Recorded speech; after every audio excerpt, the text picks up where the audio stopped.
দেশ ও দেশের বাইরে যারা ভিডিওটা দেখতেছেন সবাইকে সালাম, আসসালামু আলাইকুম। তো আজকে গত কয়েকদিন যাবত একটা বিষয় ফেসবুকে ঢুকলেই খালি এই বিষয়টা চোখে পড়তেছে। বাংলাদেশে ভাই ব্রাদার যারা আছেন সবাই খালি নিয়ে বাজে মন্তব্য বা ভালো মন্তব্য অনেকের অনেক ফিলিংস শেয়ার করতেছেন ফেসবুকে, দেখতেছি খালি। তো এগুলো দেখতে দেখতে হয় কি নিজের ভিতরে একটু ফিলিংস চলে আসে, মানে কিছু বলার।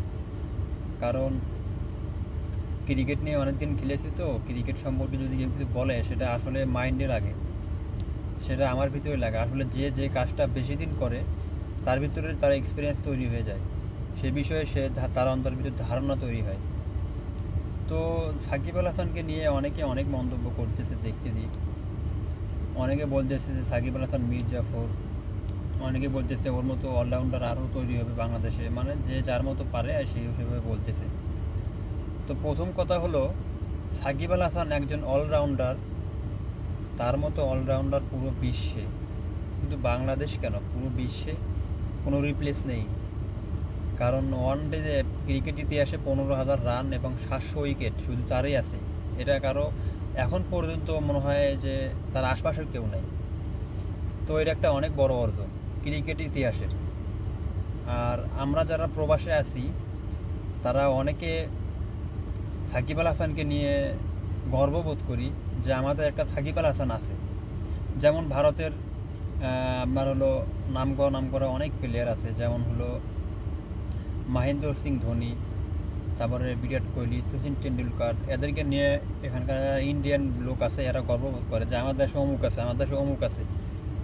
তো এরকম পুরো পৃথিবীতেই কিছু কিছু নাম করা প্লেয়ার থাকে যাদেরকে পুরো বিশ্ব চেনে। তো আমাদের দেশে এরকম একজন অলরাউন্ডার আছে সাকিব আল হাসান, যে পুরো পৃথিবীর বিশ্বের নাম্বার অলরাউন্ডার, প্রায় 17 বছর ছিল টানা। তো এটা আমরা আসলে গর্ববোধ করি। তো যে জিনিসটা আসলে মিস্টেক হয়ে গেছে, সাকিব আল হাসান আসলে প্লেয়ার হিসেবে যথেষ্ট ভালো, কিন্তু তার রাজনীতিতে যাওয়াটা ঠিক হয় না। এটা সবাই মানি, যারা সাকিব আল হাসানকে ভালোবাসে বা যারা বিবেক দিয়ে চিন্তা করে তারা সবাই বলবে যে ক্রিকেটার হিসেবে রাজনীতিতে যাওয়া ঠিক হয় নাই। কিন্তু তার জন্যে সে তো প্রায়শ্চিত্ত যতটুকু পাওয়া দরকার পাইছেই। এক নম্বরে তার হলো যতগুলো ফ্রাঞ্চাইজি ছিল যার সাথে যুক্ত ছিল তাদের সাথে চুক্তি বাতিল হয়ে গেছে। আরও অনেক এরকম ওদের ছিল, যেমন অপ্পো কোম্পানির সাথে চুক্তি ছিল, আরও এরকম অনেক ডিল ছিল যেগুলো বাতিল হয়ে গেছে। তার বাচ্চা, তার ফ্যামিলি সবার সাথে আলাদা। এমনকি তার যে শেষ নাগপুরে যে টেস্টটা ছিল, সেই টেস্টটার ভিতরে হইলো কি যে এটা তার শেষ টেস্ট। সবাই জানে, বাংলাদেশের কম বেশি সবাই জানে যে হয়তো বাংলাদেশে তার খেলা হবে না, এটা শেষ টেস্ট। তো শেষ টেস্ট জানার পরও ইন্ডিয়ান বোর্ড কী করলো, তাদেরকে ভালো একটা সংবর্ধনা দেবে তার জন্যে আয়োজন করলো। কিন্তু যখন পরামর্শ করলো তামিমের সাথে, কী এমন কথা হইলো তামিম ইকবাল জানে আর তারাই জানে, সে সেটাও করতে দিল না।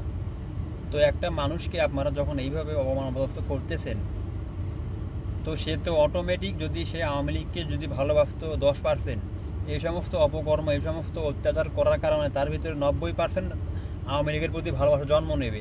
তার কারণ তাকে যদি আপনারা স্যাক্রিফাইস করতেন, ছাড় দিতেন যে সে একটা মানুষ ভুল করতেই পারে, সে ভুল করছে, এখন সে তো একজন অলরাউন্ডার, সে তো একজন দেশের সম্পদ। তার ওই এইটুক ভুলকে আমরা না মনে করে তাকে স্যাক্রিফাইস করে আবার নতুনভাবে তাকে আমি তৈরি করার চেষ্টা করি, তাহলে সে বুঝতে পারবে যে আসলে জাতি আমাকে অনেক ভালোবাসে বা স্যাক্রিফাইস করে, তার ভুলটা সে বুঝতে পারছে। কিন্তু তারপরও তাকে যেভাবে চাপ দিয়ে ধরা হচ্ছে, অটোমেটিক সে আওয়ামী লীগ বাদ দিয়ে যত দল আছে সবার প্রতি ঘৃণা পোষণ করবে। কারণ একটা মানসিক কতটুকু কষ্ট দিলে, মেন্টালি কষ্ট দিলে সে অবসান নিতে পারে।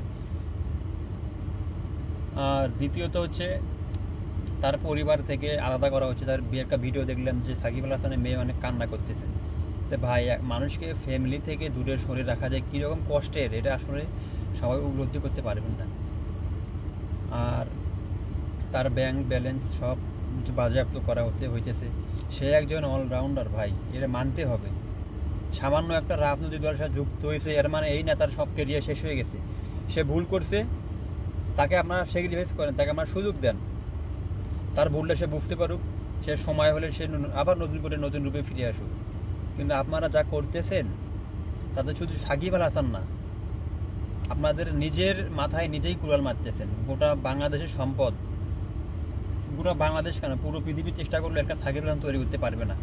আমরা যারা বিদেশে মাটিতে থাকি ভাই, বিশ্বাস করবেন না, যখন কোনো ইউরোপিয়ানদের সাথে কথা বলি আমাদেরকে বলে তো হুইজ ইউর কান্ট্রি, আমরা বলি my country is Bangladesh. Bangladesh যখন বলি, তারা যখন বলে যে আমরা বলি যে you not Bangladesh, not see Bangladesh, বাংলাদেশকে মানে চেনেন না, তখন তারা বলে বাংলাদেশের তো কোনো লোককে আমরা চিনি না।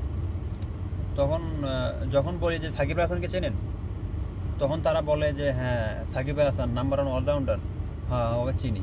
বাইরে শোনার পর নিজের ভিতরে যে কিলোমিটার শান্তি চলে আসে যে একটা ইউরোপিয়ান আমার পাশের সিটে বসা, সে তার সাথে এবার কথা বলতে পারতেছি, এটা একদিক দিয়ে শান্তি লাগে। দ্বিতীয়ত আমাদের দেশে একজন বাঙালি ছেলেকে পুরো বিশ্বে চেনে। আসলে এই ফিলিংসটা ভাই সবাইকে বোঝাতে পারবো না। যারা প্রবাস থাকেন, অন্তত যাদের ভিতরে বিবেক আছে, তারা জিনিসটা বুঝতে পারবেন। সে একটা ভুল করছে যে আওয়ামী লীগে যোগ দিছে, আর আওয়ামী লীগে যোগ দিয়ে সে যে এমন কোনো আহামরি খারাপ কাজ করছে এটা কিন্তু দেখাতে পারবেন না। সে আওয়ামী লীগে যোগ দেওয়ার পরেও অনেক অন্যায় কাজ সে প্রতিহত করছে। এমনকি আমি দেখছি একটা ভিডিওতে অনেক পোলাপানের সে পিটেইছে।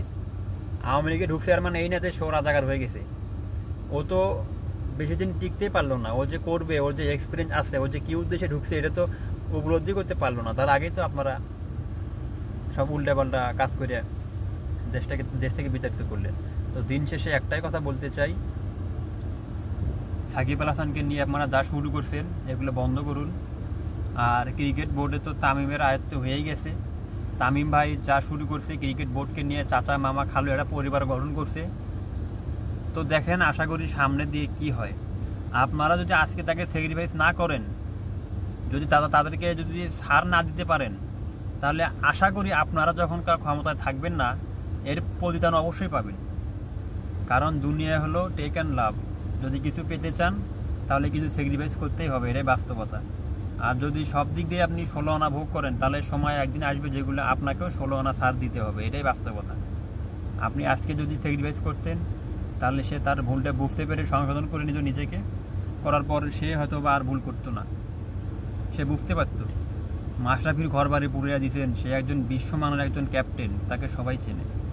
তার ঘর বাড়ি পুড়িয়ে দিয়েছেন, তার কত মেডেল ছিল সবগুলো পুড়িয়ে দিলেন, আবার মামলাও দিয়েছেন। একটা মানুষকে কী কতটা কষ্ট দিলে আসলে মানুষ মন থেকে কথা বের হয় না, এরকম পজিশন তৈরি হয়। তো আর বেশি কিছু বলবো না, সবাই ভালো থাকেন, সুস্থ থাকেন। সাকিব আল হাসানকে নিয়ে উল্টেপাল্টা কন্টেন্ট তৈরি করা বন্ধ করেন। আর আমরা যারা প্রবাসে আছি ভাই, তারা বুঝতে পারি সাকিব আল হাসান কী, এই ফিলিংসটা আপনাদেরকে বোঝাতে পারবো না। আর আবেগ দিয়ে কোনো সময় বিচার করবেন না, বিবেক দিয়ে বিচার করবেন। তামিম ইকবাল, সাকিব আল হাসান দুজনে অনেক ভালো মানের প্লেয়ার। আর সাকিব আল হাসান চাচা মামা খালুর জোরে কখনো ক্রিকেট দলে টেকে নেই। টিকসে কি নিয়ে? সে টিকসে তার যোগ্যতায়, তার খেলার এক্সপিরিয়েন্সে, তার পারফরমেন্স দিয়ে। তো আশা করি সকলে বুঝতে পারছেন। সবাইকে আর বেশি কথা বলবো না, সবাই আমার জন্য দোয়া করবেন, ভালো থাকবেন। আর সাকিব আল হাসানকে নিয়ে এরকম উল্টাপাল্টা কন্টেন্ট তৈরি করা বন্ধ রাখেন ভাই, সবার কাছে বিশেষ অনুরোধ রইল। ঠিক আছে, আসসালামু আলাইকুম।